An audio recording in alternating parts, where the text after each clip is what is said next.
पास कुछ आइटम दी हुई है, ठीक है। आइटम में आप कुछ भी चीज़ ले लो, जैसे हमने शुगर ले ली है, ठीक है। अब हमारे पास जो शुगर की यहाँ पर क्वांटिटी ली है कि हमने यहाँ पर 150 kg की शुगर खरीदनी है, ठीक है। पर 1 किलो जो हमारे पास शुगर है उसका रेट कितना है, 45 का है, ठीक है। अब हमने टोटल निकालना है कि हमारे पास जो चीनी है 150 किलो की हमने खरीदनी है। 1 किलो चीनी 50 की, तो 150 किलो की कितने की होगी, ठीक है। तो फर्स्टली हम यहाँ पर टोटल निकाल लेंगे। तो इसका टोटल कितना आ जाएगा आपके पास, इक्वल टू यहाँ पर 150 को क्या कर देंगे, मल्टीप्लाई कर देंगे किसके साथ, 45 के साथ, ठीक है। तो जो भी हमारे पास यहाँ पर निकलेगा तो इतने की आएगी, 150 किलो की चीनी इतने की आएगी आपके पास, ठीक है। तो अब देखो हमने क्या करना है, यहाँ पर हम चाहते हैं कि यहाँ पर 6750 रुपीज़ बन रहा है, हम चाहते हैं कि हमने जो है 7000 की लेनी है टोटल चीनी। अब उसके लिए हमें चेंजेस करनी है, तो हम चेंजेस किस में कर सकते हैं, क्वांटिटी में कर सकते हैं, रेट में नहीं कर सकते, क्योंकि रेट तो फिक्स है हमारे पास। वो तो शॉपकीपर पे डिपेंड करता है ना कि वो हमें कम करेगा भी कि नहीं करेगा। तो अब हम अपने हिसाब से किस में चेंजेस कर सकते हैं, कि क्वांटिटी में कर सकते हैं, ठीक है। रेट में चेंज नहीं कर सकते, क्वांटिटी में कर सकते हैं कि हमने 150 की खरीदनी है तो हम इससे ज़्यादा खरीद सकते हैं। तो कितनी ज़्यादा हमने खरीदनी है 7000 के लिए, तो हम एनालिसिस करेंगे। तो उसके लिए हम यहाँ पर व्हाट एनालिसिस का यूज़ करते हैं, ठीक है। तो फर्स्टली आपने यहाँ पर डाटा को सिलेक्ट कर लेना है, एंड देन इसके बाद यहाँ पर आपने व्हाट एनालिसिस के ऊपर क्लिक करके यहाँ पर गोल सीट के ऊपर क्लिक कर लेना है, ठीक है। तो इसमें आ रहा है सेट सेल, तो सेट सेल में हमारे पास जो फिक्स सेल है वो है टोटल का, ठीक है। एंड देन टू वैल्यू, तो इसमें हमने चेंजेस करनी है, मतलब हमने जो है सेट सेल में कितने की क्वांटिटी बढ़ानी है, 7000 की, ठीक है। एंड देन चेंजिंग सेल में डाल देंगे कि हम चेंजेस किस में कर सकते हैं, क्वांटिटी वाले उसमें सेल में कर सकते हैं, ठीक है। देन यहाँ पर ओके प्रेस करेंगे तो यहाँ पर ये बता देगा आपको कि अगर आपने 7000 की चीनी खरीदनी है तो आपको क्या करना पड़ेगा, कितनी क्वांटिटी बढ़ानी पड़ेगी, यहाँ पर 5 kg और बढ़ाने की पड़ेगी, मतलब 155 की लेनी पड़ेगी आपको। आ रहा है समझ में सभी को, ठीक है। तो इस तरह से आपके पास रिजल्ट आ जाएगा, क्लियर है। इसके बाद नेक्स्ट आपके पास ऑप्शन आ जाता है, जैसे हमारे पास यहाँ पर क्वांटिटी दी हुई है अलग अलग, उसमें दी हुई है, जैसे हमारे पास कुछ 160 kg का हमने फाइंड करना है प्राइस, देन 180 का करना है, 120 की, अपनी मर्जी से आप यहाँ पर kg ले लो, उसके अकॉर्डिंग हमें प्राइस निकालना है। तो आपको क्या करना पड़ेगा, यहाँ पर हमने क्वांटिटी लिख ली, ठीक है, कितनी कितनी की है। एंड देन यहाँ पर जो है वो सेंटर वाले सेल में इजिकल टू, ध्यान रखना है इजिकल टू के साथ ही टोटल लेना है, एंड देन एंटर करेंगे तो यहाँ पर टोटल आ जाएगा। इसके बाद आपने इनके प्राइसेस पता करने हैं, इतने इतने किलो के कितने हिसाब से कितने रुपीज़ बनेंगे। तो उसके लिए हमें यहाँ पर टेबल को सिलेक्ट कर लेना है, and then what if analysis पे जाके यहाँ पर ऑप्शन आता है डाटा टेबल का, इसके ऊपर क्लिक करना है। तो फर्स्टली हमें पता होना चाहिए कि जो हमने क्वांटिटी ली है वो हमने रो वाइज ली है, कॉलम वाइज ली है, बता सकता है कोई, क्वांटिटी हमने ली हुई है ना, किस वाइज ली हुई है हमने, कॉलम वाइज ली, क्योंकि हमारे पास कॉलम में है, ठीक है। तो आपने कॉलम के ऊपर सिलेक्ट कर लेना है, और कॉलम में हमने क्या ली है, क्वांटिटी ली है। तो क्वांटिटी यहाँ से मत उठाना, यहाँ पर ऊपर दी हुई है ना क्वांटिटी, वो उठानी है, ठीक है। देन इसके बाद सिंपल आपने ओके प्रेस कर देना है, तो यहाँ पर उसके हिसाब से बता देगा कितने हिसाब से इतने रुपीज़ की बनेंगे आपको, ठीक है। रेट के अकॉर्डिंग अगर आपने यहाँ पर देखना है, ठीक है, तो आप यहाँ पर रेट ले लो डिफरेंट डिफरेंट टाइप के, जैसे हमने यहाँ पर ले लिया इस तरह से हमने यहाँ पर रेट लिया है, ठीक है। इसके अकॉर्डिंग अगर हमने रिजल्ट देखना है तो फर्स्टली हमने इजिकल टू के साथ यहाँ पर टोटल ले लेना है, एंड देन एंटर कर देना है, ठीक है। इसके बाद आपने यहाँ पर जो है वो पूरे टेबल को सिलेक्ट करना है, एंड व्हाट इफ एनालिसिस पे जाके गोल सीट के ऊपर क्लिक करके अब यहाँ पर गोल सीट नहीं, डाटा टेबल के ऊपर क्लिक करना है, ठीक है। एंड देन यहाँ पर अब हमने जो यहाँ पर डाटा लिया वो कौन से वाइज लिया, रो वाइज या कॉलम वाइज, रो वाइज लिया है, क्योंकि हमारे पास रेट जो है वो रो में आ रहा है, ठीक है। तो अब हमने रो में क्या लिया हुआ था, रेट, तो यहाँ से रेट उठा लेंगे, देन ओके करेंगे, तो उसके अकॉर्डिंग हमें यहाँ पर इस तरह से रिजल्ट मिल जाएगा, इतने हिसाब से इतनी आएगी, ठीक है। अब इसके बाद देखिए दोनों के अकॉर्डिंग आपने रिजल्ट देखना है, तो हम यहाँ पर जो है क्वांटिटी उठा लेंगे जितनी भी हमारे पास क्वांटिटी है, इसको यहाँ पे पेस्ट कर देते हैं, एंड देन जो हमारे पास रेट है उसको ले लेंगे, इसको यहाँ पर पेस्ट कर देंगे, एंड देन सेंटर वाला जो सेल है इसमें आपने जो है वो टोटल ले लेना है, ठीक है। मेन रोल जो इसमें टोटल का ही है, टोटल को आपने इक्वल टू के साथ लेना है, अगर आपने यहाँ पर टोटल नहीं लेंगे तो रिजल्ट नहीं आएगा आपको, ठीक है। एंड देन इसके बाद पूरे टेबल को सिलेक्ट कर लेना है, एंड देन यहाँ पर व्हाट इफ एनालिसिस पे जाके डाटा टेबल में जाना है। अब हमारे पास जो डाटा है वो किस वाइज दिया हुआ है, रो वाइज या कॉलम वाइज, है ना, रो वाइज भी और कॉलम वाइज भी है। तो इसमें हमने देखना है कि रो में हमने क्या लिया है, रो में हमारा जो रेट है, ठीक है। तो रेट हमने 45 ले लिया, एंड देन कॉलम में क्या है, कॉलम में क्वांटिटी है तो कॉलम में हमने क्वांटिटी उठा ली, देन ओके करेंगे तो उसके हिसाब से आपके पास यहाँ पर प्राइस वाइज भी जो है रेट बता देगा, देन यहाँ पर जो केजी वाइज भी बता देगा, ठीक है। तो इस तरह से आपका व्हाट इफ एनालिसिस का यूज़ होता है। नेक्स्ट है यहाँ पर ग्रुप एंड अनग्रुप। इसका यूज़ हम किस तरह से करते हैं, जैसे हमारे पास कुछ आइटम दी हुई है यहाँ पर,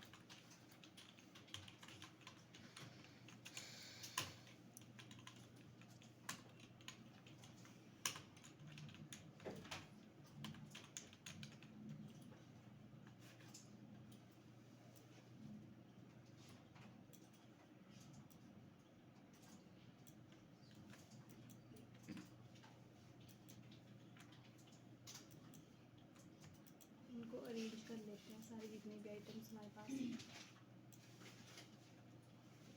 अरेंज पता है ना कैसे करते हैं, शॉर्ट एंड फिल्टर के अकॉर्डिंग, ठीक है। तो यहाँ पर देखो हमने आइटम्स ली हुई थी, सीपीयू के अलग आ चुके हैं, कीबोर्ड के अलग, माउस के अलग, प्रिंटर के अलग, ठीक है। अब हमने यहाँ पर जो है वो कुछ सेल्स डाल देनी है, नेगेटिव का यूज़ करके कुछ प्राइसेस ले लेते हैं यहाँ पर जैसे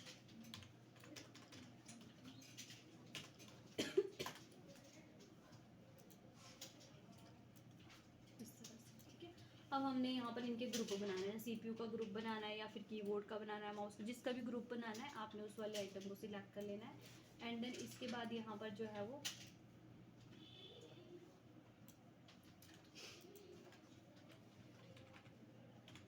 डाटा में नेक्स्ट आपके पास ऑप्शन आता है यहाँ पर ग्रुप का, आपने इसका ग्रुप बना लेना है। तो जितना हमने यहाँ पर सिलेक्ट किया हुआ उतने का ग्रुप बनाना है। तो फर्स्टली आप यहाँ पर बोल रहा है कि जो ग्रुप बनाना है वो हमने रो वाइज बनाना है या कॉलम वाइज बनाना है। तो हमारे पास यहाँ पर अभी रो वाइज बनाएंगे तो इसी का ही बनेगा, ग्रुप वाइज बनाएंगे तो यहाँ पर सिलेक्ट होगा तो सभी का ही बन जाएगा। तो हमने सिर्फ एक का बनाना है तो रो वाइज बनाएंगे, तो उसके ऊपर क्लिक कर देंगे, देन ओके करेंगे तो इसका एक ग्रुप बन चुका है। देन इसके बाद हमने यहाँ पर जो है नेक्स्ट माउस का ग्रुप बनाना है, आप अपनी मर्जी से किसी भी आइटम को बना सकते हो, ठीक है।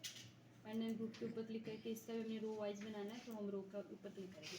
अब इसका क्या बेनिफिट होता है कि अगर आपने अपनी जो है वो यहाँ पर पूरी आइटम्स जो है वो शो करवानी किसी को, आप चाहते हो कि इसमें से आपने एक आइटम नहीं शो करवानी, जैसे मुझे यहाँ पर सीपीयू की नहीं करवानी है तो इसका हमने ग्रुप बना दिया, तो आपने यहाँ पर ऑप्शन आ जाता है माइनस का, ठीक है।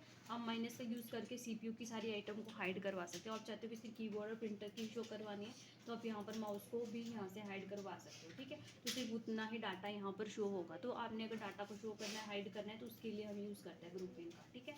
शो करना है तो फिर से यहाँ पर प्लस का साइन आता है, आप यहाँ पर प्लस का यूज़ करके उसको शो करवा सकते हो, ठीक है। तो जिस भी आइटम को आपने हाइड कराना हो तो उसका क्या करना पड़ेगा, आपको ग्रुप बनाना पड़ेगा, ठीक है। इसके बाद नेक्स्ट है अनग्रुप। अगर आपने यहाँ पर ग्रुप बनाए हुए उसको अनग्रुप करना है तो यहाँ पर ऑप्शन आता है अनग्रुप का, ठीक है। सिलेक्ट करो उसको, देन यहाँ पर जो है जिस भी अकॉर्डिंग आपने ग्रुप बनाया था उसके अकॉर्डिंग उसको अनग्रुप भी करना पड़ेगा। तो रो वाइज ही बनाया है हमने तो रो वाइज इसको अनग्रुप कर देंगे, तो यहाँ से जो है वो ग्रुप का ऑप्शन हट चुका है, ठीक है। एंड देन यहाँ पर इसका भी हटाना है तो इसको सिलेक्ट करो, देन यहाँ पर अनग्रुप का ऑप्शन आता है, इसको भी आप अनग्रुप कर सकते हैं यहाँ से, ठीक है। नेक्स्ट है इसमें ऑप्शन आपके पास सब टोटल, आपने इनका टोटल निकालना है तो पूरी आइटम को सिलेक्ट करो, देन यहाँ पर जो है वो आपके पास ऑप्शन आ जाता है सब टोटल का। अब इसमें आपके पास देखो क्या है फंक्शन आ जाएंगे यहाँ पर कि आपने जो है वो कौन सा फंक्शन यूज़ करना है, सम निकालना है, एवरेज निकालना है, काउंट नंबर निकालना है, मिनिमम मैक्सिमम, जो भी आपने फंक्शन यूज़ करना है आप यहाँ से कर सकते हो। तो जैसे कि हमने टोटल निकालना है तो किसका यूज़ करेंगे, सम का, ठीक है। इसके बाद ये बोला कि आपने जो है वो मतलब सिर्फ पूरा यहाँ पर जितनी भी सेल है उसी का आपने निकालना है या फिर आइटम वाइज आपने टोटल निकालना है। अगर आइटम वाइज टोटल निकालना है तो आइटम का नाम दिया होगा यहाँ पर डेमो के लिए, फर्स्ट जो भी आइटम होगी, ठीक है, उसको सिलेक्ट कर लेना है, देन ओके प्रेस करना है, ठीक है। एंड देन यहाँ पर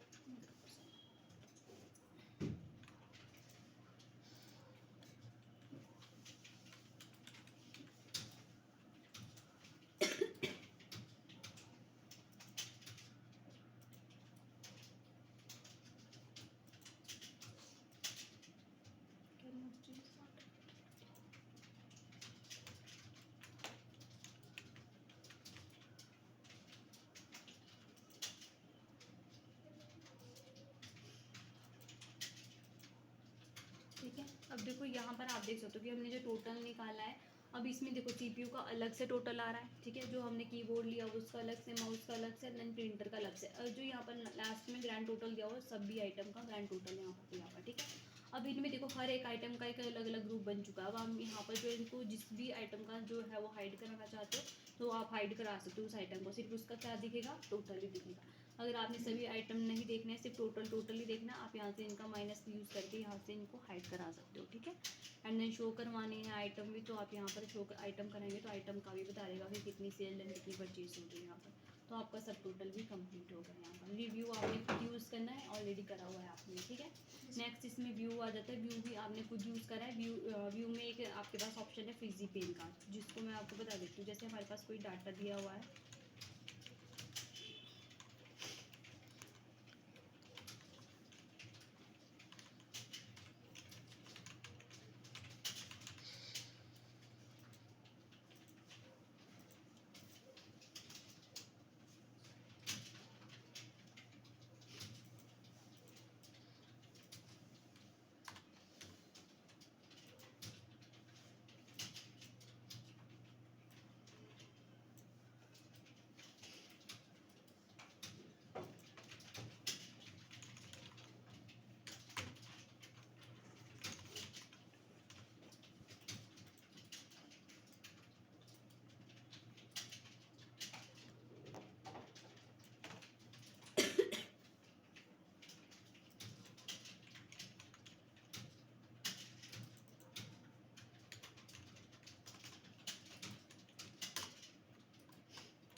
अब देखो हमारे पास यहाँ पर कुछ इस तरह से डाटा दिया हुआ है। मैं बीच में कहीं पर भी क्लिक कर देती हूँ। यहाँ पर जैसे मैंने 22 के ऊपर क्लिक करा है, आपको पता लग रहा है कि कौन से मंथ का डाटा और कौन से स्टूडेंट का है, नहीं पता लग रहा है। तो अगर हमने ये फाइंड करना है तो उसके लिए हमारे पास ऑप्शन आता है व्यू में फ्रीजी पेन का, ठीक है, जिसका यूज़ हम क्या करते हैं, कोई भी हेडिंग हमने जो है वो रखनी है, उसको देख कर हम यहाँ पर अंदाज़ा लगा सकते हैं कि ये इस मंथ का है या फिर स्टूडेंट का, जो हमारे पास यहाँ पर ये नंबर्स दिए हुए हैं, ठीक है। तो उसके लिए हमें क्या करना पड़ेगा, यहाँ पर फ्रीजी पेन पे हमारे पास ऑप्शन आता है। फ्रीजी हमारे पास 3 टाइप्स होता है। एक होता है या तो आपने जो टॉप रो होती है उसको फ्रीजी करना है, या फिर फर्स्ट कॉलम में उसको फ्रीजी करना है, ठीक है।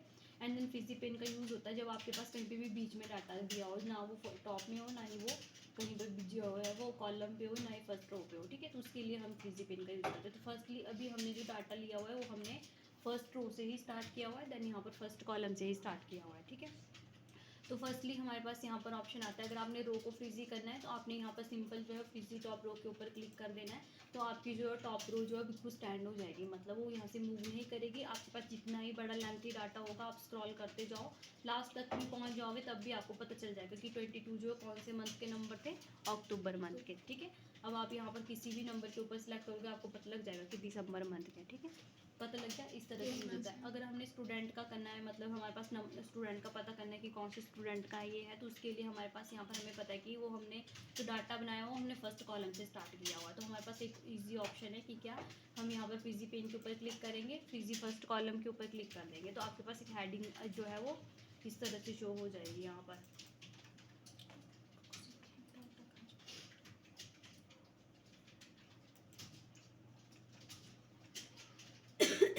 जो रिमूव हो गया यहाँ से, तो जो भी आपके पास फर्स्ट कॉलम में यहाँ पर बना हुआ होगा ना, वो शो हो जाएगा आपके पास, ठीक है।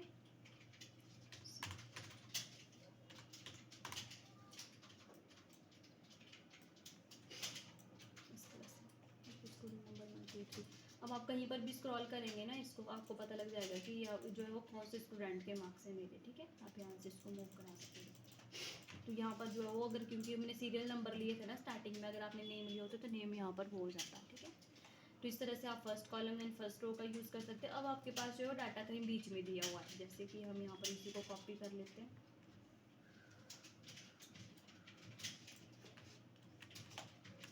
शीट नंबर 2 में इसी को ले लेते हैं। अब आपको पता लग रहा है कि ना तो हमें फर्स्ट कॉलम का यूज़ करा है, ना ही फर्स्ट रो का यूज़ करा है, ठीक है। तो हमारे पास डाटा सेंटर में दिया हुआ है, उस कंडीशन में हम क्या करेंगे, फर्स्टली मैं यहाँ पर आपको नेम ही ले लेती हूँ ताकि आपको कन्फ्यूजन ना।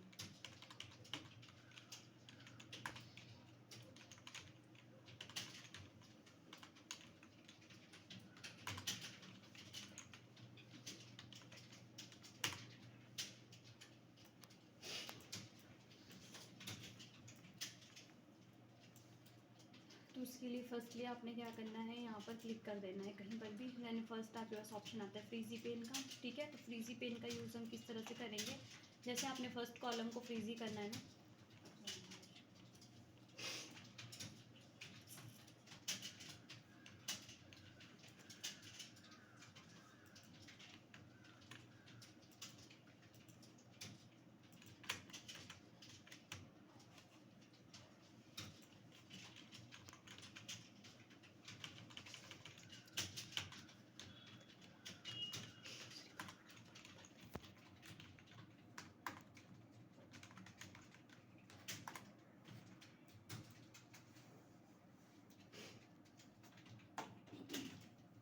तो इसमें आप क्या करेंगे, जैसे ये वाला आपने लॉक करना है स्टूडेंट का कॉलम, तो आपको क्या करना पड़ेगा, जो सेकंड कॉलम होगा उसको सिलेक्ट करना पड़ेगा, ठीक है, क्योंकि आपने इसके जो है वो इसके बाद जितने भी कॉलम है इस वाले के बाद, तो वो सभी आपको क्या मूव कराना है, सिर्फ इसको फिक्स कराना है, ठीक है। तो आपने यहाँ पर जो है वो सेकंड कॉलम को सिलेक्ट कर लेना है, एंड फ्रीजी पेन पे जाके फ्रीजी पेन के ऊपर क्लिक कर लेना है, ठीक है। अब आपके पास यहाँ पर एक ब्लैक कलर की लाइन बन के आ जाएगी। अब आप जितना ही इसको स्क्रॉल करते रहोगे ना, तो आपको पता लग जाएगा कि यहाँ पर आपका डाटा कौन सा है, ठीक है। आप लास्ट वाले कॉलम पे भी चले जाओगे, फिर भी आप बता सकते हो कि यहाँ पर जो नंबर है वो कौन से स्टूडेंट के, स्टूडेंट नंबर 18 के है, ठीक है। तो इसी तरह अगर आपने रो को फ्रीजी करवाना है जो मंथ वाली ऊपर टॉप में थी, तो उसके लिए आपको फर्स्ट रो को छोड़ के यहाँ पर सेकंड रो के ऊपर क्लिक कर लेना है, ठीक है। एंड देन फर्स्ट जो आपने यहाँ पर फ्रीजी करा हुआ ना कॉलम, उसको पहले अनफ्रीजी कर लेना है यहाँ से, एंड देन रो को करना है, उसके बाद आपने दोबारा फ्रीजी कर लेना है। अब यहाँ पर देखो क्या होगा आपके पास, कि अगर आप यहाँ पर इसको स्क्रॉल करेंगे ना, तो आप यहाँ पर इसको स्क्रॉल कर सकते हो, ठीक है। एंड देन नेक्स्ट लास्ट तक जाके आपको यहाँ पर पता लग जाएगा कि ये नंबर जो है कौन से मंथ के हैं, अगस्त मंथ के, ठीक है। तो इस तरह से आप इसको यूज़ करते हो। बाकी इसमें रिव्यू और आपने व्यू में सारे ऑप्शन ऑलरेडी करे हुए वर्ड पे, तो खुद रिवाइज करेंगे आप इसको, ठीक है।